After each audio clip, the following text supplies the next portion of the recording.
Yes, ma'am. A very warm welcome to Mr. Uday Sahai, our guest for this lecture, and welcome back, students, for today's lecture based on the theme of gender-based and violence.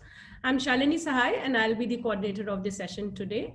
And the second part of today's lecture series, based on the same theme of gender-based violence, will be delivered by a specialist having diverse work experience in the field of gender aspect of violence. Mr. Uday Sahai, a voluntarily retired IPS officer, has emerged as one of the foremost communication professionals in India today. In his policing career, Mr. Sahai was head of the two districts in Delhi and one in Mizoram. In Delhi, his community policing initiatives like setting up of Rape Crisis Intervention Center, anti-child trafficking campaigns, Child Line number 1098, online FIR campaign for crime against women earned him wide acclaim. I welcome you, sir, for taking time to enlighten the students on gender aspect of violence. And now I would like to cordially invite Mr. Sahai to begin with the session, sir. Thank you, Shalini, for giving such a warm welcome and rather generous introduction. I am grateful to the Forum for Democracy for having given me this opportunity to address a very bright lot of students. I have been hearing all of you for some time now, and I realize that it's going to be very interesting while I address to you. I have half an hour, I'm told by the organizer to me, so I'll try to finish my presentation within half an hour so that we have at least 10 to 20 minutes time for interaction so that you can raise more questions than just hearing me out. So I would like to split my talk into two parts and coming as it does from purely my experience of having handled two major districts of Delhi, the West District and the Central District. So here I come. So I'm told that I need to be bilingual in my talk. तो सबसे पहले मैं आपको ये बताना चाहता हूँ साथियों की मेरा टॉक प्योरली एक्सपीरियंशियल ग्राउंड पे बेस्ड है. इसको हमने थियराइज नहीं किया है, लेकिन ये कोशिश जरूर की कि while I do what I do हमारे इस काम को एक इंस्टीट्यूशनल फॉर्म, एक इंस्टीट्यूशनलाइज करने का अटेम्प्ट किया जाए. तो दो केस स्टडी मैं आपसे शेयर करूंगा आज. दोनों जेंडर बेस्ड वायलेंस पे बेस्ड है और कहीं ना कहीं उसमें से एक आपको एक फूड फॉर थॉट देगा कि you can take it forward, and in fact a number of NGOs are trying in Delhi to do that. I'll explain it how. ये कहानी दो हिस्सों में बटी है. पहली कहानी है एक ऐसे हिस्से की जो बहुत दर्दनाक रही और वेस्ट दिल्ली में मैं DCP वेस्ट पोस्टेड था उन दिनों. I was posted there as DCP west और एक समय आया कि माइनर बच्चों की, बहुत छोटे बच्चियों की रेप की घटनाएं सामने आई. और जैसा कि होता है, एक घटना आई, किसी ने उस तरह से नोटिस नहीं लिया अलार्म की तरह, बट सेकंड थर्ड घटना होते होते वी गॉट रियली अलार्म्ड कि ये एक ऐसा पैटर्न हो रहा है, ये डेविएंट केस नहीं है. कीर्तिनगर के इलाके से जो लोग वाकिफ हैं उनको they would know that there is a झुग्गी cluster along the railway line. और ये सारी घटनाएं, 3-4 घटनाएं जो हुई, उसका पैटर्न ये था कि ये झुग्गियां जो उस रेल पटरियों के किनारे हैं उनमें होती थी, शाम में होती थी और जब लोड शेडिंग हो जाता था तब होती थी. सो जाहिर है कि the whole exercise we realized that has to be carried out according to the pattern which is emerging. So we reached out to वहाँ पर कई young able bodied boys और वहाँ के जो citizens थे झुग्गियों में, उनको हमने इकट्ठा किया और उनको कहा कि जैसे ऐसी घटना होती है आपको क्या करना है. तो वो झुग्गियों के इलाके में फैल जाते थे और फैलने के बाद ये देखने की कोशिश करते थे कि ऐसा कोई क्रिमिनल लर्क तो इस डार्कनेस में नहीं कर रहा है वगैरह. लेकिन उसके बाद भी 2 घटनाएं और हुई, कुछ पता नहीं चला और एक पैनिक सा क्रिएट हो रहा था. उस इलाके में और अखबार की घटनाओं के कारण उस पूरे के पूरे जिले में. And as a in charge of the district, naturally, I was also very concerned, and मैं अपने अफसरों को भी काफी प्रेशर करने की कोशिश कर रहा था कि मस्ट कैच दिस कल्प्रिट. दी उसी बीच में क्या हुआ कि मायापुरी और कीर्तिनगर का जो एक चौराहा है, वहां पर उन जमाने में, अभी तो पूरा रोड नेटवर्क से वो बदल गया है लैंडस्केप, लेकिन उस समय एक पार्क हुआ करता था जिसमें बड़ी बड़ी बोगनवेलिया की झाड़ियां होती थी. सो एक शाम की वैसे ही घटना हुई, लाइट गया या लोड शेडिंग हुआ और अचानक एक झुग्गी वाले चिल्लाने लगे कि मेरी बच्ची गायब हो गई, और ये लड़के अलग अलग इलाके में फैले. उसमें से one of the groups landed up in this park, और पार्क में उन्होंने देखा कि एक बच्ची के चिल्लाने की आवाज आ रही है, और वो झाड़ियों के बीच में अंदर होल सा बना हुआ था, उसमें चले गए थे. उनको लग गया कि वो घिर रहे हैं, और वहां पर भीड़ जमा होने लगी. तो इत्तफाकन कुछ जो उग्र, those who were little aggressive in the crowd, they started throwing stones in the, और कुछ लोग उनको रोकने लगे कि वो बच्ची को भी लगेगा. और इस तरह का वो डिवीजन कंफ्यूजन सा चल रहा था कि अचानक एक आदमी इमर्ज किया और उसने ये कहना शुरू किया कि भाई क्यों पत्थर मार रहे हो. अरे उसने नेगेटिव एक स्टैंड लेना शुरू किया, क्योंकि भीड़ में गुस्सा था. उनके बीच की एक बच्ची थी, तो उन्होंने इसको पकड़ा और उसको बहुत पीटना शुरू कर दिया. कुछ इस तरह से पीटा कि उसके वो लहूलुहान हो गया. और इस बीच में पुलिस, किसी ने कॉल कर दिया, पुलिस वहां पे आई, और पुलिस आते ही उन्होंने देखा कि एक बंदा वहां पर खड़ा है जिसको पुलिस, पब्लिक ने काफी मारा पीटा है. लेकिन साथ में अंदर की झाड़ी से वो दूसरा बंदा भी निकला, और पुलिस कंफ्यूज थी कि असली कौन है और नकली कौन है. लेकिन अपने कॉमन सेंस का इस्तेमाल करके उन्होंने दोनों को थाने में वो ले आए, और दोनों को थाने में ले आए. बच्ची रिकवर हुई. उसके पहले कि वो उसके साथ रेप करता और गलत अंजाम देता, वो पकड़ा गया. He was cot, and but still the investigation was a little confusing, because one guy was actual guy and the other guy was not the actual guy. So police के आते आते उन्होंने, चूंकि जिसको पीट दिया था, उनको ये डर था कि कहीं पुलिस हम पर एक्शन न ले ले इसी बारे में, तो उन्होंने नकली को बता दिया कि यही असली है, और असली को बोला कि ये बाई स्टैंडर है. उन्होंने रोल्स बदल दिए. तब तक पुलिस आई, और उसके कारण ये पता लगाना मुश्किल था कि कौन सही है कौन गलत. मैं थोड़ा विस्तार से इस घटना को इसलिए बता रहा हूँ कि कैसे ड्रामेटिक सिचुएशन ग्राउंड पे होते हैं जो स्ट्रेट जैकेट थियरीज को तोड़ते हैं. You will understand by this incident. So 2 teams were made, और इन दोनों के गांव में हम लोगों ने भेजा.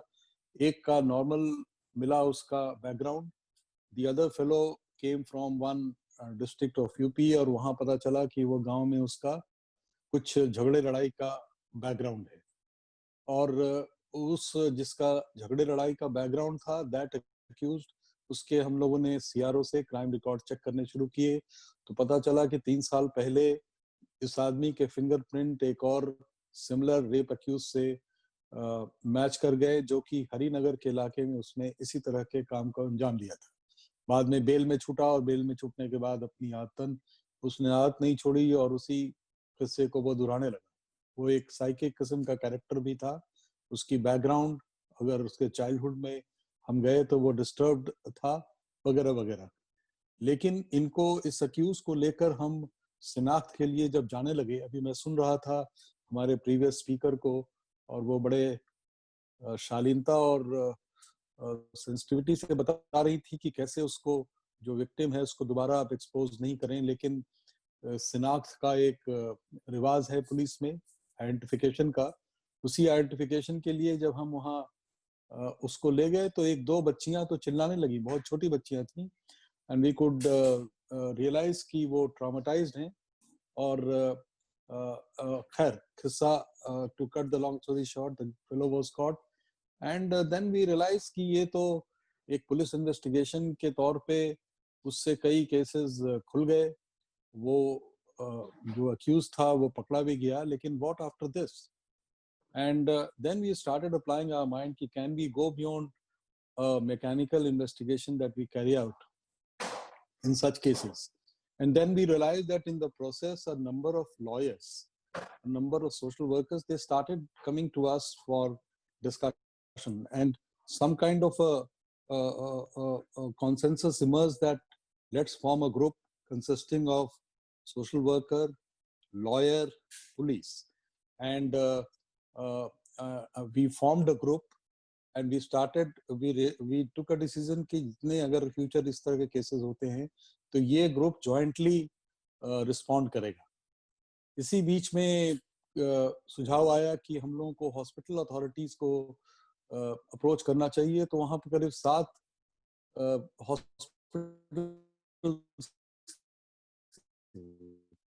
प्राइवेट हॉस्पिटल्स, जिससे टीम की और उनसे रिक्वेस्ट किया कि if they can do something in such cases where the victims are poor, and after the MLC and the case, उनका जो पोस्ट ट्रॉमा को हैंडल करने के लिए जो खर्च की जरूरत है, पैसे की जरूरत है, वो नहीं होते विक्टिम पे, तो वो लिंगर ऑन करता है बहुत समय तक।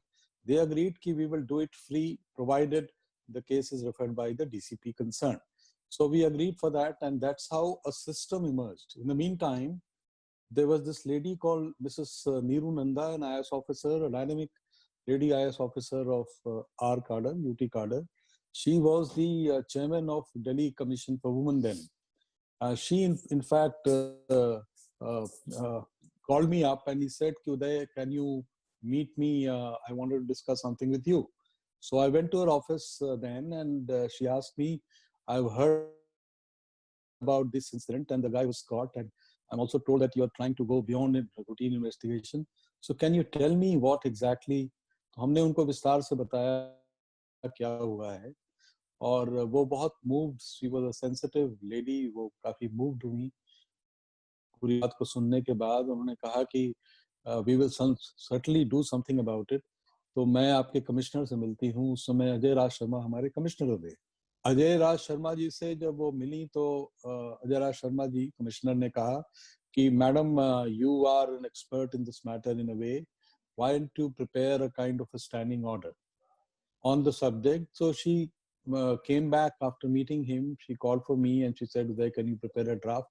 So we prepared a draft. The draft became a formal standing order on such cases in Delhi. But then she went a little further by, applying and moving a proposal to the government that they need to create some posts of social worker. और कहानी चलती रही। उसके बाद आज के date में उसको उन्होंने कहा कि उदय, दिस कॉन्सेप्ट, ये जो कोलैबोरेटिव एफर्ट है, इसको कई वेस्टर्न कंट्रीज में इसको रेप क्राइसिस इंटरवेंशन सेंटर कहते हैं, और ये नाम उन्होंने सुझाया और उसका नाम हम लोगों ने रखा RCIC, और वो सिलसिला चल पड़ा। आज दिल्ली के 7 से 8 जिलों में आई एम टोल्ड कि इट कंटिन्यूज, एंड ये 98 की बात मैं आपको बता रहा हूँ। तो कहने का मतलब है कि एक इंसिडेंट अगर थोड़ा जज्बा हुआ आप में और थोड़ा if you are ready to go beyond your nose, you can institutionalise it. वो मसला वहाँ उस तरह से इंस्टीट्यूशनलाइज हो गया दिल्ली में। रेप क्राइसिस इंटरवेंशन सेंटर के तौर पे लोग आज भी उसे जानते हैं, और वो जमीन पे काम कर रहा है। कैसा कर रहा है, मैंने कभी उससे हाल फिलहाल में I have not taken stock of it, but I am sure a number of officers must have applied their mind. उसमें NGOs भी जुड़े हुए हैं, उसमें सोशल वर्कर भी जुड़े हुए हैं। एक ब्लूप्रिंट सी बन गई, एक ड्रिल सा बन गया कि इन केसेस में कैसे माइनर बच्चों के जो रेप्स होते हैं उसमें कैसे पुलिस रिस्पॉन्ड करेगी। तो इंस्टीट्यूशनलाइजेशन का एक केस एक तरफ था, लेकिन इस सिलसिले में a number of NGOs also, got attached to me, and we started applying our mind. Can we do something more? I realized by the time that rape एक एक्सट्रीम सिचुएशन है जहां पर फिजिकल वायलेंस होता है, psychological violence होता है और वो काफी समय तक लिंगर करता है। लेकिन जेंडर बेस्ड वायलेंस के जहां तक मसला है, उसके पहले कई शेड्स ऑफ क्राइम हैं जो कमिट होती हैं और उसमें से कई अनरिपोर्टेड चली जाती हैं, कई रिपोर्ट होती भी हैं तो एक अंजाम तक नहीं पहुंचती। फॉर एग्जाम्पल, जैसे स्टॉकिंग की घटना है, जैसे मॉलेस्टेशन की घटना है, जैसे ईव टीजिंग की घटना है, या साइबर क्राइम, साइबर कंप्यूटर पे किसी ने आपको इंटरनेट के माध्यम से आपको तंग करना शुरू किया, आपके फोटो शेयर करने शुरू किए, वगैरह वगैरह। ये सारे क्रिमिनल ऑफेंस है। लेकिन इस क्रिमिनल ऑफेंस में और रेप में एक मेजर फर्क ये है कि रेप के केसेस में एक्चुअली आपके फिजिकल कांटेक्ट में अक्यूज और विक्टिम दोनों आते हैं और वहां पे इन्वेस्टिगेशन का डायनामिक्स इसलिए बदल जाता है और मेडिकल इमरजेंसी की सिचुएशन तुरंत क्रिएट होती है और इस तरह से उसकी इन्वेस्टिगेशन थोड़ी अलग है। और इन केसेस में जो फिजिकल कांटेक्ट एक्चुअली किसी ने दूर से आपको टीज किया या दूर से आपको ईव टीज किया या किसी ने आपकी स्टॉकिंग की, तो फिजिकल कांटेक्ट नहीं है लेकिन साइकोलॉजिकल वायलेंस बहुत स्ट्रांग है और इसीलिए कानून भी बनी है।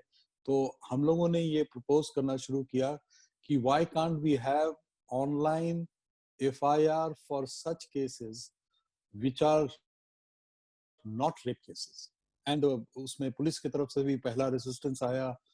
उस वक्त की बात मुझे याद है कि नहीं नहीं, इससे क्राइम जो है वो काफी अपेरेंटली बढ़ जाएगा और फ्रिवलस केसेस भी काफी सामने आ जाएंगे। तो स्टिल भी हमने अपनी हिम्मत नहीं हारी। हम लोगों ने एक स्टडी कराया तो पता चला कि जो फ्रिवलस कंप्लेन्स हैं, जो मोटिवेटेड कंप्लेन्स हैं या फॉल्स कंप्लेन्स हैं, उनकी संख्या 100 में 15-20 के करीब है, तो 20% से भी कम है।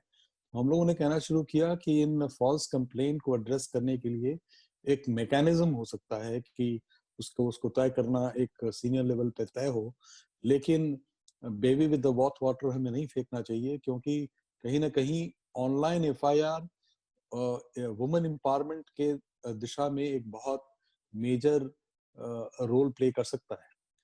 और कुछ ऑफिसर्स, जो सीनियर ऑफिसर्स थे, उन्होंने पॉजिटिवली रिस्पॉन्ड भी किया।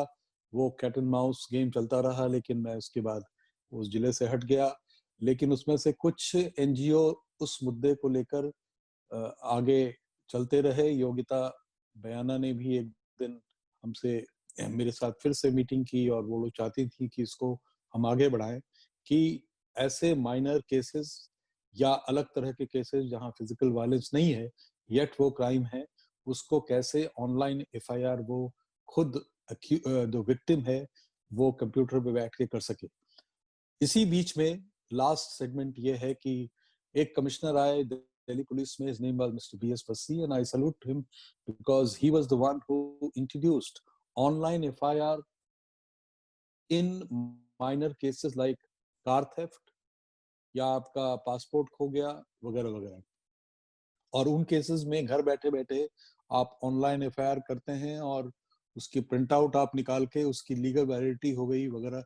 तो हमें दोबारा हमारे में एक हिम्मत आई कि जब माइनर इस तरह के नॉन कॉक केसेस में एफआईआर का सिलसिला दिल्ली पुलिस में शुरू हो गया है, और उस समय हमें याद है जब हम लोग सर जॉब ज्वाइन किए थे, तो उस समय इवन कार थेफ्ट के लिए पैरवियां आती थी कि नहीं चोरी हो गई गाड़ी लेकिन केस नहीं दर्ज हो रहा है, या शिकायतें आती थी कि 3 गाड़ियां चोरी हो गई, तो एक तरह से वो उनको क्लब करके एफआईआर हो रहा है।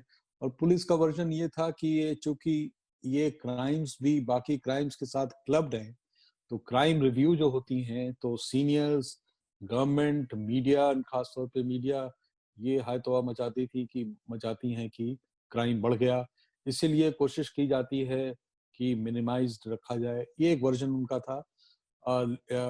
यही दलील वो देते थे इस तरह के ऑनलाइन एफआईआर में, जिसमें हम कहते थे कि नॉन वायलेंट केसेस जो हैं जेंडर बेस्ड वायलेंस के, उसमें आप ऑनलाइन एफआईआर करें। वो सिलसिला आज भी वो डिबेट जारी है। I'm sure कि a number of you who are interested or number of NGOs who may be watching this program can take it up and push for this. I have a complete blueprint of how to go about. I have applied my mind, and I think even the issue of abuse of law can be substantially reduced if we follow a certain drill while handling such cases. अगर इसको आगे ले जाया गया तो मैं समझता हूँ कि वुमेन एम्पावरमेंट की दिशा में एक ये मेजर रिवोल्यूशनरी कदम होगा अक्रॉस द कंट्री. एंड अगर दिल्ली में ये होता है तो I am sure states would follow, because Delhi takes lead in many such initiatives, जिसको हम कम्युनिटी पुलिसिंग कहते हैं. तो साथियों, आज के इस ब्रीफ हाफ एन आवर का जो प्रेजेंटेशन था, उसके लिए मैंने सोचा आपको ये दो चीज़ों का मैं डिस्क्रिप्शन दूं. और इसके बाद आई डोंट नो कितना समय हो गया नंदी जी, शालिनी जी. We have half an hour left. We have another half an hour left. So I think the basic facts I have shared with my friends here, and I would request them to now pose questions so that interactive ढंग से और चीजें मैं बारीकी से उनको बता पाऊँ. So now the floor is open to everybody to raise questions. So as Sahai sir wants to interact with the students are free to ask questions either from the chat box or they can use the raise hand option. There is a question from Rehmat. Rehmat, would you like to unmute yourself and ask your question? Good evening, sir.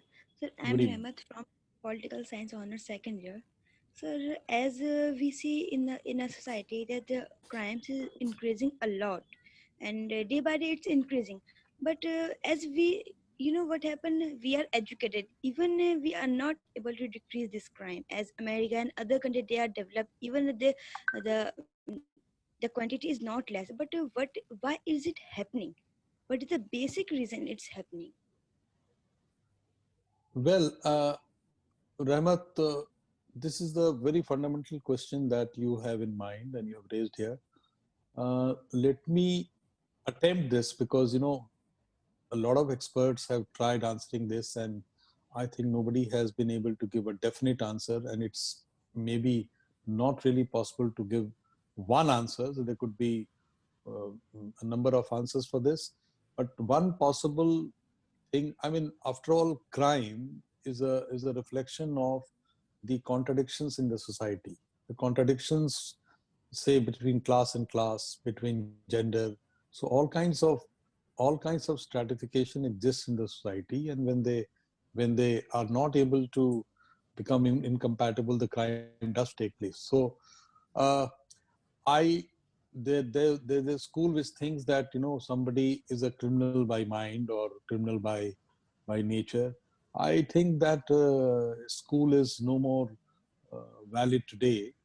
We know the sociological reasons play a great role, and that is always the psychology supplements sociology, but not other way around. So therefore, one reason I do not know, but India itself is highly stratified society. Unlike West, which has become relatively more homogeneous. At least most of the people do not have a great issue of food, shelter, etc. The basic needs are addressed. Even those needs are not addressed. So you find, interestingly, if you look at the history sheeters files in Delhi, for example, and Delhi is a prosperous place compared to other parts of the country, still 90% of them come from very poor class. So class does play a very important role. Coupled with that, many of the sociological upbringing, for example, a feudal attitude to women. I remember in the police station itself, you go to register a crime and there are possibilities that all kinds of weird questions may be posed to you. That's not because that's given by the law. That's not because the senior officers, prompt them to do that, but because of their feudal background, they feel that the girl, there must be something wrong with the girl, If a girl has been found with a boyfriend, that means there's something wrong, and things like that. These archaic understanding of human relationship and not able to understand the fast changing dynamics of man and woman relationship is one of the reasons that the law enforcers are also, they don't abreast themselves so much. So there are answers and answers, but maybe these two major reasons I find, Rahmat, that crime does take place, whether it is a crime against body or it is crime against property. These are two types of crime that we see. Therefore, uh, uh, if you go deeper, maybe you will get more shades of answers, but primarily these two. Okay, thank you, sir. for your The answers. next question, Ms. Anjali has raised her hand. Ms. Anjali, can you please unmute yourself and ask a question to sir? Good evening, sir. A few months ago, a video surfaced of an officer where we can clearly saw the man beating his wife. So my question is, why people on such high position, being educated and aware about the topic, still do these kind of action? Does that mean awareness and education is not enough for the prevention of gender violence? And if not, then what will make society's thought process change? No, there is definitely a relationship between education and the behavior. And even this kind of deviant behavior, beating wife, would come under the same category. Unfortunately, there is something called you learn it because that leads to you being called a modern man, but you don't really internalize that. Unless you internalize the core of education, the education gives you what? Education gives you, number one, some skills, some knowledge, and some wisdom. If you have only picked up skills, if you're an IT professional, for example, you have picked up the skills of IT, that doesn't mean that you have a wider knowledge. And even if you have a knowledge of your IT field, doesn't mean you have the understanding of the core of education, which is very humanitarian, which is very egalitarian stuff. So not necessarily education leads to wisdom. And if it does, what people have been calling today, there's a need for value-based education, moral education, etc., etc., not in ritualistic sense, but in the sense that it percolates down to your deeper core, and you start understanding the wisdom of education, not just the ritual of education. Thank you, sir, for answering that question. The next question is by Ms. Dhwani. Ms. Dhwani, please unmute yourself and ask your question. Ms. Dhwani. Good evening, sir. I'm Dhwani Pandit from second year Political Science Honors. It was a pleasure listening to you. My question is, you've been posted in different areas. So, how many times you have witnessed a case has been filed via a transgender or a bisexual person, and how many cases have you solved? It's not necessarily how you have solved. Like, does the police give attention to them, and do the police take necessary actions regarding them? This is a question which I have not personally experienced. In the contrary, I mean, I used to find that a number of transgenders were on the street, vulnerable to all kinds of people at the T-point, T-junction, traffic point, and in the name of begging in a way, they were responded with vulgar responses, etc. So that kind of maltreatment I have seen, but I only heard of 2 cases in my district against the transgender, and that was more of a personal enmity than a gender based violence. So I may not be able to give you an insight about how the dynamics concerning the transgender crime works, but I'm sure it's a very interesting area, and if you are researching on that, you will get more answers from those who have actually experienced a number of such cases. So, can I ask one thing? Sure. What can we do to prevent this? What can we do to prevent their exploitation? Well, if you ask me a little specific, I mean exploitation, of course, as I mentioned to you, even behaving with them rudely on the road is an exploitation. But uh, what exactly you mean by exploitation? If you give me instance, So they then are being maybe. abducted because they lack in education and money. So they are being abducted. They're being taken to the red light areas, and domestic violence they witness. So what police can do? What laws can be made? Except their, matlab, when they resist for the exploitation, what can be done? Well, police, first of all, police base normally in such cases responds on complaint. Maybe if such crimes are happening with transgender member, they do not complain formally to police. In many cases, I have a feeling they don't even complain. They try to sort it out. Sort it out in the sense that there are different groups, and there are groups who do this, who actually push them into trafficking and red light areas, etc. So there are groups among themselves. They are not that as if they come from outside. Not all of them are same. So like normal gender, they also have good, bad, ugly, awkward, all kinds of people. So amongst them, there are bad apples and there are good apples. And police, unfortunately, is little colorblind in recognizing that not all of them are saints and not all of them are devils either. So if I am not able to clearly discriminate between the two, I think I may take a view, even in enforcement of law, which is not a neutral view and which may be a lopsided view. So this kind of a gender sensitization in the case of transgender would be a great step if the layers and the nuances of the community are shared with police from time to time, and as an NGO they can play a great role in doing that. Thank you so much, sir. Thank you, sir, for replying that question. Next question is by Ms. Latika. Ms. Latika, kindly unmute yourself and ask your question. Ms. Yes. Latika. Good evening, sir. Sir, Good evening. my question is related your personal life experiences. Sir, IPS की training के दौरान police academy में क्या कभी आपको ऐसा लगा कि वहाँ पर भी जेंडर बेस्ड वायलेंस प्रैक्टिस में है? और अगर आपको ऐसा लगा तो क्या आप इस पर थोड़ा बता सकते हैं कि वहाँ किस टाइप से वहाँ पर भी जेंडर बेस्ड वायलेंस है? और महिलाओं को क्या वहाँ पर वल्नरेबिलिटी फील करवाई जाती है?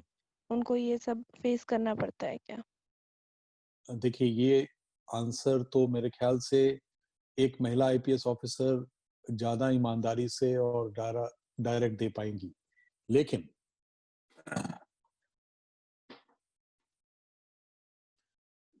मैं ये आपको बताना चाहता हूं कि नेशनल पुलिस एकेडमी जहां पर आईपीएस की ट्रेनिंग होती है, वहां पर हमने इस तरह का डिस्क्रिमिनेशन नहीं देखा। लेकिन एट द सेम टाइम जो सोसाइटल बाइसेस हैं कि मर्द के पास ताकत ज्यादा होती है, औरत के पास कम होती है, उसका रिफ्लेक्शन कई बार आउटडोर एक्टिविटीज में जो हमारे उस्ताद होते हैं, जो फिजिकल एक्टिविटीज करवाते हैं, उनमें ये पाया गया।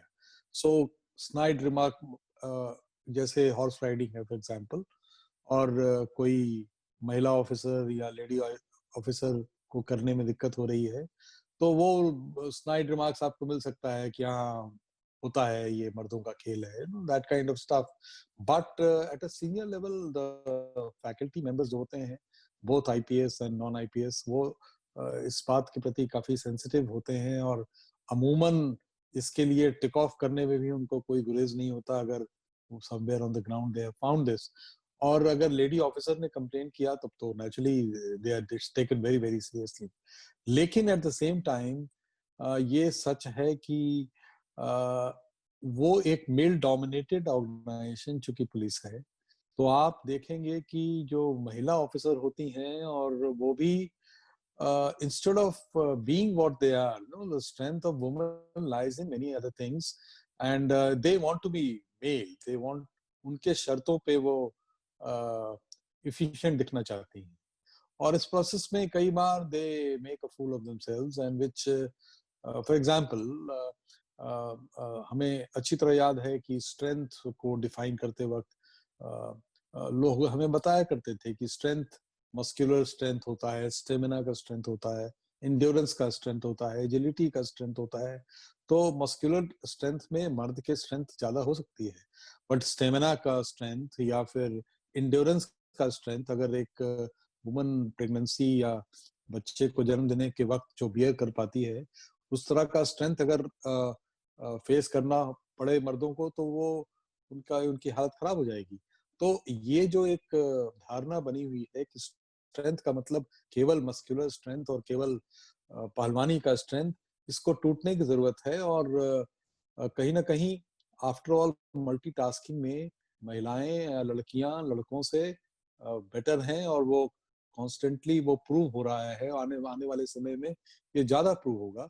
तो अगर 5 पैरामीटर है, उस पर 1 या 2 पैरामीटर में मेल्स आगे, तो 3 पैरामीटर्स में एक्चुअली औरतें आगे हैं। इसलिए इस चीज को समझने के लिए भी बहुत आपके लिए जरूरी है, और जो ट्रेनर्स हैं उनके लिए तो और जरूरी है कि वो समझें कि अगर कोई स्टेमिना का टेस्ट वो कर रहे हैं, एजिलिटी का टेस्ट कर रहे हैं, इंड्योरेंस का टेस्ट कर रहे हैं, और उसमें वो फिगर निकाल के देखें, तो उनको शायद 10 में से 8 बार औरतें आगे दिखेंगी। लेकिन अगर वो केवल मान के चल रहे हैं कि मस्कुलर स्ट्रेंथ ही एक स्ट्रेंथ है और उसी पर उनको तोलना है, तो इट्स लाइक अनइक्वल ढंग से वो उस पैरामीटर को अप्लाई करेंगे और एक गलत निष्कर्ष पे पहुंचेंगे, जैसे कि हमारा समाज अमूमन लड़कियों को लेकर एक मान्यता बनाता है।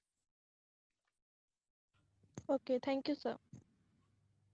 Thank you, sir, for replying that question. Sir, next question, rather, it's actually a request from Ms. Uzma. So she has a question on the role of armed forces in places like Kashmir and Northeast, where actually the police personnel and the armed force personals are involved in crimes like rape for minor girls, especially. So she has requested for your insight on this issue, sir. Well देखिए, मुझे तो कश्मीर में training के वक्त हम लोग कुछ महीने वहाँ रहे, और बीच में 2 बार या 3 बार जाने का मौका मिला। अभी भी हाल में 6 महीने पहले मैं गया था, हालांकि प्रोजेक्ट हमारा अलग था। कई बार हमें आर्मी ऑफिसर्स से और पैरामिलिट्री ऑफिसर्स से जो वहाँ डिप्लॉयड हैं इंटरैक्ट करने का, बातचीत का मौका मिला। और एक आध बार हमने ये जब प्रश्न उन्होंने पूछा, तो ओवरऑल जो उन्होंने फिगर दिया, पाई चार्ट दिया, उसमें ये संख्या बहुत ही कम थी। लेकिन संख्या कम होना से जस्टिफाई नहीं होता कोई चीज, मैं जानता हूँ। लेकिन लेकिन ये समझने की जरूरत है, it is not a trend, and so उस 100 में से एक घटना को लायनाइज करके हमें सिचुएशन को नहीं देखना चाहिए। लेकिन एक घटना भी क्यों होती है 100 में, उस पर विचार करेंगे तो हमारी पर्सपेक्टिव ज्यादा मेरे ख्याल से स्वस्थ रहेगी और ग्राउंडेड रहेगी। वो एक जहां क्यों होती है उसका कोई जस्टिफिकेशन नहीं है, सुपरविजन का प्रॉब्लम है, उनके अपने फिजिकल कंडीशंस जिसमें स्ट्रेस में काम करते हैं वो उसका हवाला देते हैं वगैरह वगैरह। लेकिन कोई भी कारण उसका जस्टिफिकेशन नहीं है। कॉम्बैट में 0 टॉलरेंस, ऐसे क्राइम के प्रति एक पॉलिसी है जो पुलिस को भी फॉलो करनी चाहिए, जो सीपीओस को भी फॉलो करनी चाहिए, जो आर्मी पर्सनल्स को तो फॉलो करनी ही चाहिए। और मेरे ख्याल से as a policy, unwritten policy, वो फॉलो भी करते हैं। लेकिन जितना आप ज्यादा दोहराएंगे इस चीज को, और मैं अपने ऑफिसर्स फ्रेंड से भी ये शेयर करता था, आज भी बताता हूँ, कि कई चीजें आप जब तक खुल के नहीं बोलते और बार बार नहीं बोलते, फोर्स में सिंक नहीं करता है। तो 0 tolerance towards crime against women by the armed forces, ये मैसेजिंग बार बार किए जाने की जरूरत है, ताकि वो 100 में से एक इंसिडेंट या 2 इंसिडेंट भी ना हो। लेकिन साथ के साथ as a student of gender equality, मैं समझता हूँ आपके लिए भी एक स्वस्थ नजरिया ये होगा कि आप पहले ये समझें कि ये 100 में 80 ऐसा नहीं हो रहा है, 100 में 50 भी नहीं हो रहा है, 100 में 40 भी नहीं हो रहा है, 100 में 2 हो रहा है या 3 हो रहा है, और वो हो रहा है, वो गलत हो रहा है, वो अगर आप फोकस करके इसको एड्रेस करेंगी तो आप ज्यादा एक स्वस्थ और डुएबल सॉल्यूशंस की तरफ जाएंगी। Thank you, sir. So zero tolerance was the keyword from sir's side. And moving on to the next question, we have Ms. Ramita who has raised her hand. Ms. Ramita, kindly unmute yourself and ask your question. Good evening, sir. Good evening. So my question is that, okay, if there is a domestic violence case or it is a case of gender violence in a middle class family and police is called, they will help the woman, they will probably provide the woman with aid. But once an influential or a political family is involved, we know the ability they have to manipulate the situation in their side. For example, in the Jessica Lal case, the judiciary could also be manipulated to give a different kind of judgment.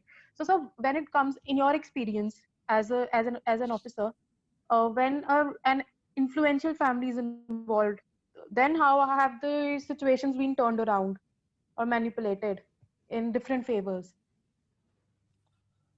ये actually बहुत ही आसान answer नहीं है इसका, क्योंकि classic sense में तो कोई भी इन्फ्लुएंस गलत है, किसी भी सोर्स से आ रहा है, इन्फ्लुएंशियल सोर्स से आ रहा है या नहीं आ रहा है, या मीडिया से आ रहा है या एक साइड अक्यूज की तरफ से आ रहा है, उसको किसी भी हाल में उस प्रेशर को लेना अपने आप में एक डेविएंस का काम है किसी पुलिस ऑफिसर के लिए।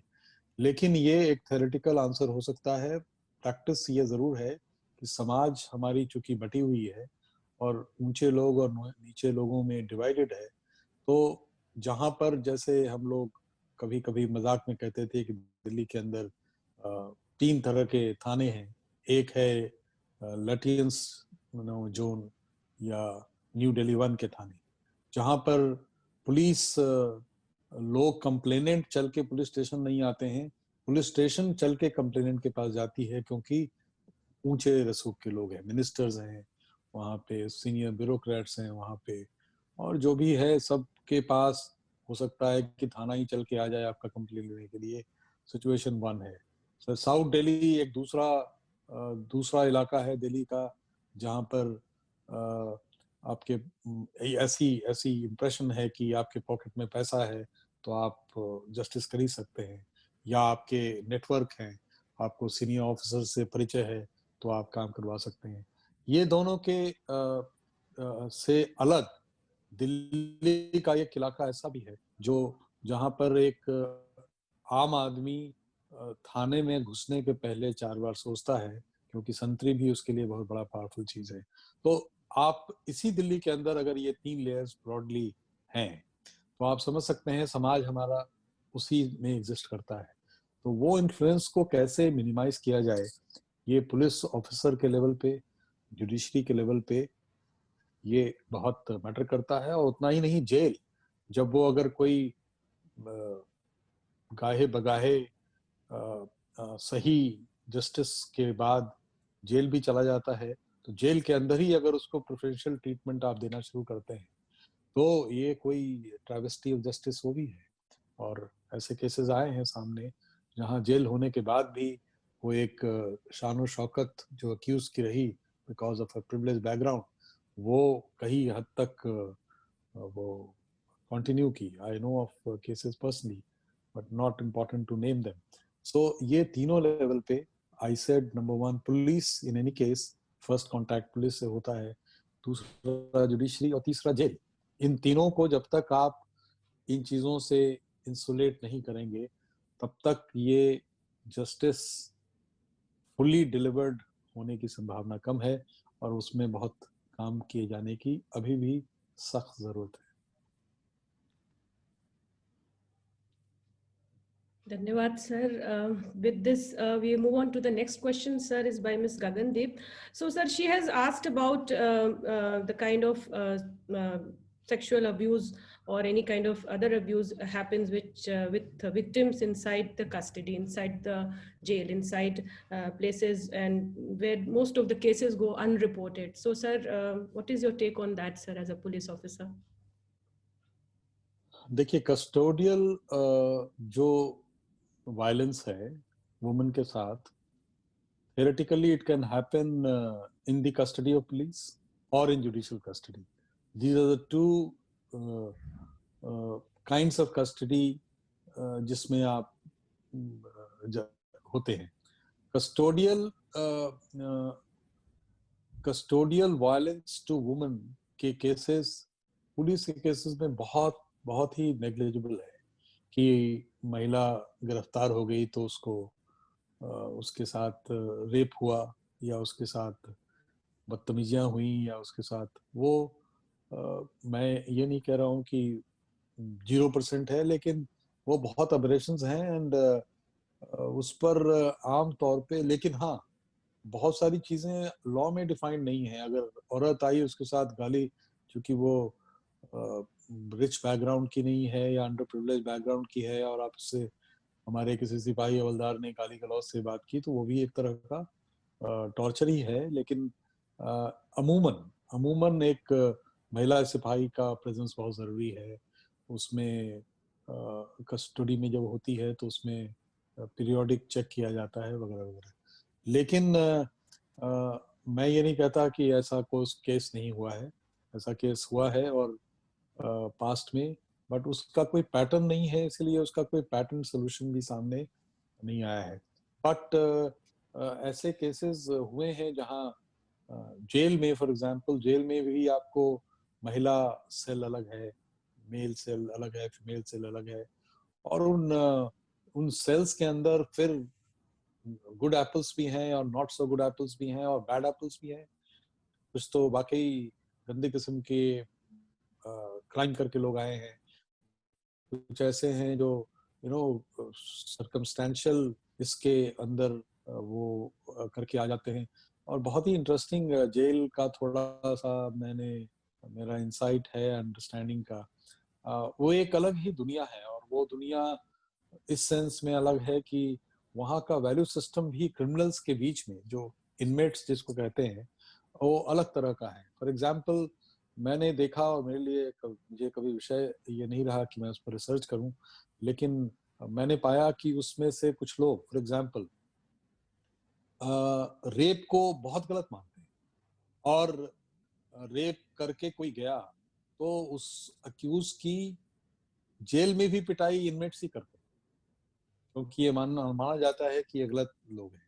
उसी तरह देशभक्ति का, जैसे कोई सेडिशन के क्राइम में गया या कोई टेररिस्ट गया, उसके जान पर भी खतरा बना रहता है, क्योंकि दूसरे इनमेट्स उसको पिटने को तैयार रहते हैं. लेकिन उसी जेल में दूसरी तरफ वैल्यू सिस्टम, कोई जब कतरा चला गया तो उसको मजाक में वो कहते हैं कि ये तो कलाकार है, ये क्रिमिनल नहीं है, कलाकार है. रॉबर अगर चला गया तो ये वो मानते हैं कि भाई इसमें थोड़ा ब्रेवरी का एलिमेंट है, और रॉबरी विद डिकॉयटी चला गया तो उसका मतलब वो track record, he is fit to be in jail and he is a in guy. तो ये एक तरफ ये वैल्यू सिस्टम है. दूसरी तरफ वैल्यू सिस्टम जो समाज का एक जेनरिक वैल्यू सिस्टम है, उससे भी वो गाइडेड होते हैं. तो मुझे बहुत ऐसे केसेस, बहुत कम ही ऐसे केसेस सुनने को मिले हैं जहां उनके साथ कस्टडी में ऐसा कुछ हो गया है. और जब कुछ हो जाता है तो लॉ में भी प्रावधान है कि नॉर्मल रेप अक्यूज्ड का जो कानून है वो अलग है, और कस्टोडियल रेप जो होता है उसका कानून अलग है. nobody takes a kind view. No senior officer in his right senses would ever justify such a thing. तो जो करता है वो भरता है, और बुरी तरह भरता है, और केवल क्राइम करने के बाद नहीं भरता है, वो जेल में जाकर भी उसको लोग, उसकी पिटाई होती है या उसको लोग नीचा देखते हैं. जो बाहर भी आता है वो तो स्टिग्मा हमेशा के लिए उस पर वो अटैच्ड रहता है. इसीलिए इन जनरल एक सेंसिटिविटी भी आप कह सकती हैं सामाजिक औरत के प्रति, लेकिन एक्सेप्शन टू द रूल तो है ही. हर चीज में ये भी एक्सेप्शन नहीं है. जी sir. So sir, actually continuing the same question, can you give us any insight on the current institutional or constitutional reforms on this issue, sir? Well, देखिए, सबसे बड़ा, अगर if you look at Nirbhaya case for example, जी, और Nirbhaya case में अपने आप में एक बड़ा टर्निंग पॉइंट था. जी जहां रेप लॉ को ही उन्होंने फिर से रीडिफाइन किया। और लगातार भारत में दो तरह के लॉज हैं। एक लॉज हैं जो कि लॉज जहां पर लेजिस्लेटर्स, जो कानून बनाने वाले हैं उनको लेजिस्लेटर्स कहते हैं, legislators are far ahead of the actual reality. Fortunately, in case of women, in generally India का जो law making है वो काफी progressive रहा है। जितनी यहाँ पे contradiction समाज में है उतना ही उससे ज्यादा progressive law रहा है। लॉ बनाने में दिक्कत नहीं रही है, लॉ के एनफोर्समेंट में दिक्कत रही है, सामाजिक वैल्यूज की दिक्कत रही है। लेकिन अभी भी कुछ ऐसे लॉज हैं जहां पर टेक्नोलॉजी आगे भाग रही है, लॉ पीछे पीछे दौड़ रहा है। फॉर एग्जाम्पल, अभी इंटरनेट रिलेटेड क्राइम्स की दुनिया को अगर आप देखें तो अब चीजें सामने आने लगी हैं। आईटी एक्ट भी उसमें बाद में इंट्रोड्यूस हुआ है। तो इधर के कुछ रिफॉर्म्स में रेप के केसेस में और शक्ति, अब डिमांड्स होने लगे हैं कि रेप के केसेस में डेथ पनिशमेंट होना चाहिए, डिबेट हो रहे हैं वगैरह वगैरह। तो वो प्रेशर भी लेजिस्लेटर्स पे है, लेकिन उसके फॉर में भी लोग हैं, उसके अगेंस्ट में भी लोग हैं। लेकिन बाय एंड लार्ज एक फीलिंग स्ट्रॉन्ग इमर्ज कर रही है कि महिलाओं के साथ अगर ऐसा होता है या बच्चियों के साथ ऐसा होता है तो हार्ड हैंडेड ढंग से ऐसे अक्यूज पे आना चाहिए, irrespective of his age. If you recall, even Nirbhaya case में जो माइनर थे तो समाज उस माइनर को भी बख्शने को तैयार नहीं थी। और ये वो प्रेशर कहीं ना कहीं जाके लेजिस्लेटर्स पे भी पड़ रहा है। उसी तरह की चीज अब आईटी के जो आईटी रिलेटेड क्राइम्स हो रहे हैं महिलाओं के साथ, उन केसेस में फॉर्चुनेटली लॉ थोड़ा प्रोग्रेसिव और नॉन बेलेबल ऑफेंस है। पकड़े जाएंगे तो जेल, उनको बेल मिलना आसान नहीं होता है जब तक कंप्लेनेंट सॉफ्ट पेडलिंग ना करने लगे। तो ये मेजर चेंजेस दोनों दिशाओं में मैंने देखा है रेप के केसेस में, नंबर 1। नंबर 2, जो 376 आईपीसी जो रेप का केस है उसमें अलग अलग शेड्स थे। कस्टोडियल रेप का अलग शेड था, तो उसमें स्टॉकिंग जैसी चीज, ऑफ लेट स्टॉकिंग को भी क्राइम बनाया गया। पहले कोई मनचाला लड़का किसी लड़की को पीछे पड़ा हुआ है और वो चेस कर रहा है, तो लॉ का प्रावधान ऐसा नहीं था कि स्पेसिफिकली उसको कैसे पकड़े, तो उसको इव टीजिंग में बंद कर दिया जाता था। अगर थोड़ा ज्यादा उससे किया तो मोलेस्टेशन में किया जाता था। अब स्टॉकिंग अपने आप में एक इंडिपेंडेंट क्राइम है।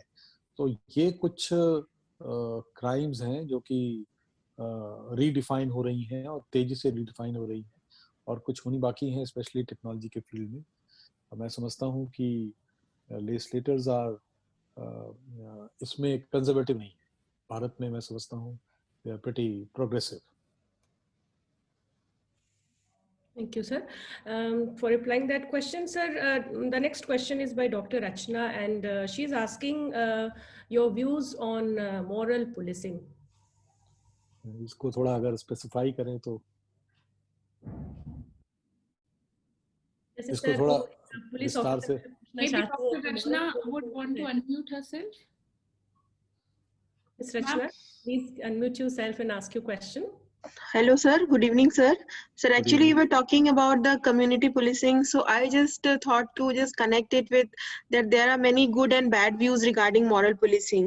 So I just wanted to know your views that how do we look at in the current scenario, like mob lynching and many other मतलब cases जहाँ पे culture को लेकर के एक moral policing दिखाया जाता है। तो उस संदर्भ में मैं जैसे वैलेंटाइन डे और ये सारी चीजें जो होती हैं, तो उस संदर्भ में थोड़ा मैं जानना चाहती थी मैं सर। जी, मोरल पुलिसिंग एक बहुत सेंसिटिव मुद्दा है आज के डेट में, इसमें कोई शक नहीं है। कई बार not only on Valentine day, even otherwise आप इन पार्क्स में जाएंगे और आप देखेंगे कि पुलिस का सिपाही या हवलदार डंडे लेके पहुंच गया, कपल्स बैठे हैं, उनसे पैसे ले लिए या उनको तंग किया, वहां से भगाया वगैरह वगैरह।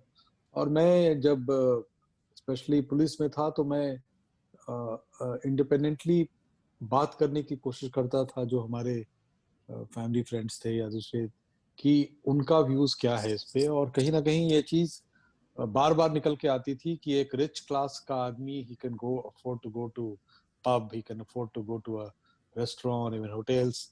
But ये जो not so rich या गरीब लोग हैं, क्या प्यार की दुनिया उनके लिए नहीं है? क्या प्यार का इजहार का हक उनको नहीं है? If they are sitting in an open park, तो ये इश्यूज रेस की जाती थी, लेकिन कहीं ना कहीं मतलब इसको पब्लिक न्यूसेंस का हवाला देके कई बार पुलिस जो एक्शन लेती है और पैसे आटने का भी कार्यक्रम बनाती है, वो सरासर गलत है और उसमें एक्चुअली कंप्लेंट भी लोग नहीं करते, क्योंकि कहीं ना कहीं उनको डर होता है कि कहीं हमारे माँ बाप को जाके पुलिस ना बता दे या हमारे घर के हमारे गार्जियंस को जाके पुलिस ना बता दे। तो ये एक सुपरवाइजरी लेवल पे बार बार इस लक्ष्मण रेखा को समझाने की जरूरत है कि हम उनका जो फ्रीडम है वो पब्लिक न्यूसेंस के आड़ में किस हद तक हमें इंक्रोच करना चाहिए। और ये मैं समझता हूँ, मैं पर्सनली थोड़ा सा मेरा व्यू ये है कि police should not get into this kind of moral policing. लेकिन उसी मोरल पुलिसिंग का एक पॉलिटिकल ओवरटोन भी है। आज लव जिहाद जैसी बात हो रही है, उस पर कानून स्टेट्स में बनने लगे हैं, तो वो उतना मोरल पुलिसिंग का इशू डिस्कस करने का समय आ गया है कि कहीं ना कहीं अगर पुलिस लॉ के इन्फोर्स करने में स्टेप ले रही है तो आप शायद उसको गलत भले ही कह दें, लेकिन अगर कानून का बैकिंग है तो वो मेरे ख्याल से गलत नहीं है।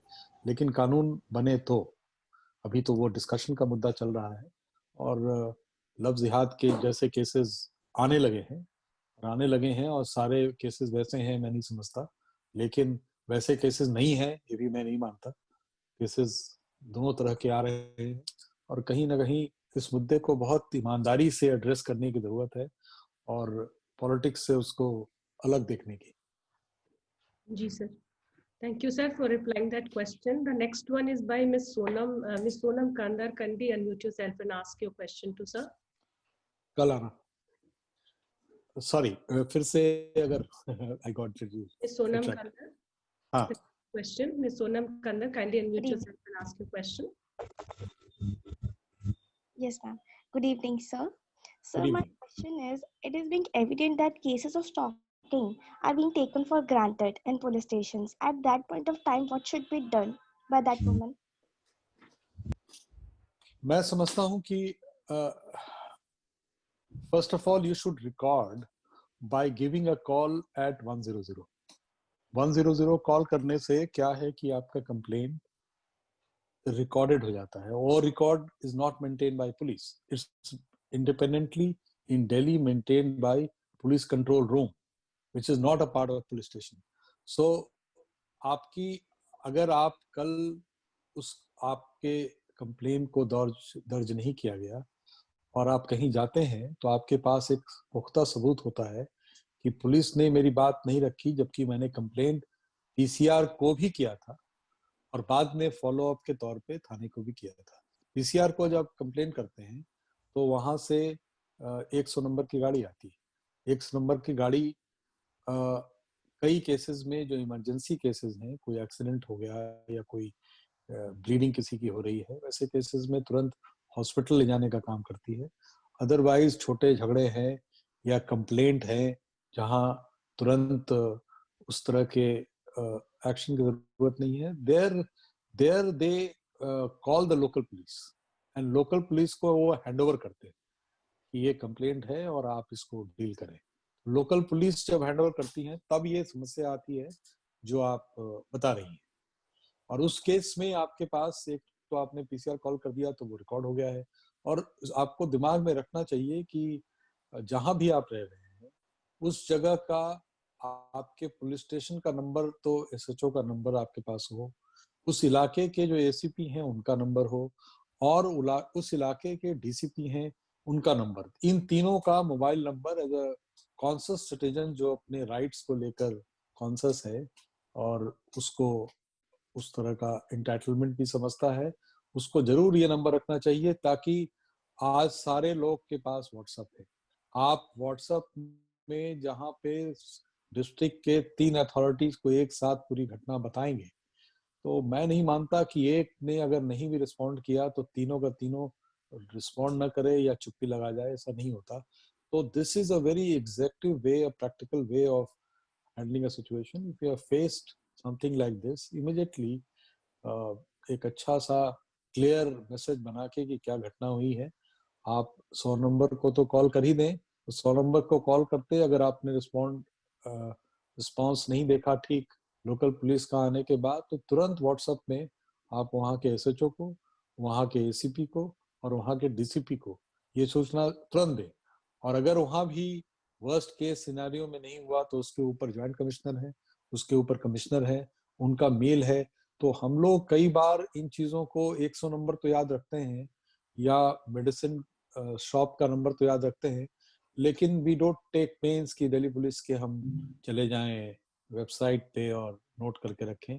लेकिन हमको लगता है कि as a conscious woman and young members, all of you should keep a number of the area officers and don't get cynical that nobody responds. One may not respond, two may not respond, but in all probability, 1 out of 3, 1 out of 4 will certainly respond. Maybe more than one responds.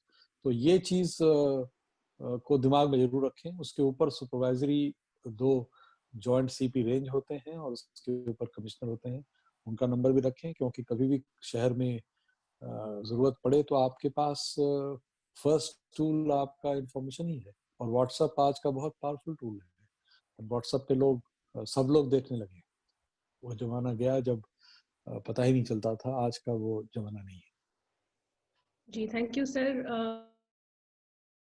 Sir, the next question is based on the presentation of police officers and the whole Academy of Police in different kind of web series which are coming. So the next question, sir, Ms. Uzma would like to highlight this issue. Sure, Ms. sure. Uzma, unmute yourself and ask your question. Okay, hello sir, मैं उज़मा. Sir, जैसे कि बहुत सारी series आ रही हैं like पाताल लोक and all, उसमें police की इमेज को बहुत खराब डिपिक्ट किया गया है, काफी खतरनाक डिपिक्ट किया गया है. तो क्या ऐसी चीजें पुलिस की इमेज को खराब कर रही हैं या पुलिस को एक्टिव बना रही हैं? मैं समझता हूँ सुषमा कि ये जो वेब सीरीज मैंने देखा है, पाताल लोक भी देखा है, गेम्स देखा है, अगर आप मुझसे पूछें तो अभी तक पूरे बॉलीवुड में 1 या 2 फिल्में हैं जो रियलिस्टिकली पुलिस को, एक अर्धसत्य फिल्म बहुत पहले आई थी, आप लोग के हो सकता है बर्थ के भी पहले की हो, और एक फिल्म थी अब तक 56 जो सिविल पुलिस, जो सादे कपड़े वाली पुलिस, उसके बारे में थी. वो थोड़ी रियलिस्टिक फिल्में ये 1-2, बाकी तो सब एग्जैजरेशंस और या तो लाइनाइज करेंगे या ट्रिविलाइज करेंगे या डेमोनाइज करेंगे, अगर उसको फ्रेजेस में हम बांटना चाहे. they do not, you hardly get the real life of police, number 1. Number 2, all these films actually are bringing to you only one part of the police, that's the district police. But what about, there are at least 20-30 units. Traffic police की दुनिया अलग है, dog squad भी उसमें होता है, महिला police की दुनिया अलग है. तो वो उसको लोगों को excitement, violence based police related web series को देख के आता है, वो दिखाते हैं, और जो वो माल बिकता है बाजार में, इसीलिए उसको, but don't take it as if they are. And unfortunately police side से भी लोगों ने रेसिस्ट नहीं किया है इस टेंडेंसी को. एसोसिएशंस को इसको लगातार टेकअप करना चाहिए, जैसे आर्मी में वो बहुत स्ट्रांगली करते हैं. अभी हाल में एक फिल्म आई थी, आपको याद होगा, वो that lady officer Gagan Saxena, if I correctly remember the name, and that film में बहुत strongly इंडियन एयरफोर्स ने उसको अपोज किया. तो करण थापर को उन्होंने लंबी चौड़ी, आपको जो परमिशन दिया था हमने ये इस चीज की परमिशन नहीं थी. उसमें दिखाया गया कि जेंडर बेस्ड डिस्क्रिमिनेशन ट्रेनिंग में बहुत ज्यादा है, और जबकि उसको बढ़ा चढ़ा के सिनेमेटिक इफेक्ट के लिए उन्होंने उसको पेश किया, लेकिन बहुत स्ट्रांगली उन्होंने उसको ये किया. तो वो मैकेनिज्म समहाउ, चूंकि in case of defence forces वो सेंट्रल फोर्सेस हैं, मतलब उसी तरह से आर्मी सेंट्रल सब्जेक्ट है, पुलिस स्टेट सब्जेक्ट है. तो कहीं वो सख्ती से रिस्पॉन्ड करते हैं, कहीं नहीं करते हैं. एक सेंट्रल मैकेनिज्म नहीं है इन फिल्म्स के इस तरह के इन्फ्लुएंस को कॉन्ट्रडिक्ट करने का या रेसिस्ट करने का। मैं खुद सेंट्रल आईपीएस एसोसिएशन में जॉइंट सेक्रेटरी रहा हूँ 3 साल जब मैं दिल्ली पुलिस में था, और मैंने इस बात को स्ट्रांगली 2-3 समय भी उठाया था कि हम लोग के पास एक मैकेनिज्म होना चाहिए जहां पर ऐसे एब्रेशंस को हमें जरूर रोक टोक करना चाहिए। हो सकता है रोक टोक करने से तुरंत उसका लाभ न मिले, लेकिन एक प्रेशर सर्टनली माउंट होगा, अदरवाइज तो वो अनचैलेंज चले जाते हैं। आपको दिखाएंगे इंस्पेक्टर रैंक आदमी, वो कमिश्नर रैंक का आदमी वो पहना रहेगा सब इंस्पेक्टर का यूनिफॉर्म। आर्मी वाले इन मामलों में बहुत फंसी हैं और वो राइटली फंसी हैं, लेकिन पुलिस में उस तरह का मैकेनिज्म नहीं है, चलता है एटीट्यूड के कारण लोग रिस्पॉन्ड नहीं करते हैं। लेकिन मैं बहुत स्ट्रांगली फील करता हूँ कि इस तरह का गलत बयानी या गलत प्रोजेक्शन एंड प्रेजेंटेशन को हमेशा स्ट्रांगली कॉन्ट्रडिक्ट करना चाहिए, और नहीं कॉन्ट्रडिक्ट करेंगे तो वो चलेगा जैसे चल रहा है। Yes, sir, definitely. Web series and Indian movies more of a drama. So, sir, one last message from you, sir. We would be honored to have one last message from you for our students. पहले तो मैं बधाई देता हूँ forum for democracy को कि आपने इतना सुंदर प्रोग्राम ऑर्गेनाइज किया, और जिसकी झलक मुझे मिली जब मैं वेट कर रहा था अपने टर्न की। और इसके लिए नंदिनी सहाय जी को, आपको शालिनी जी और तमाम स्टूडेंट्स को बहुत बहुत धन्यवाद। दिवाली के इस मुबारक मौके पे मैं उनको अपनी तरफ से शुभकामनाएं भी देता हूं।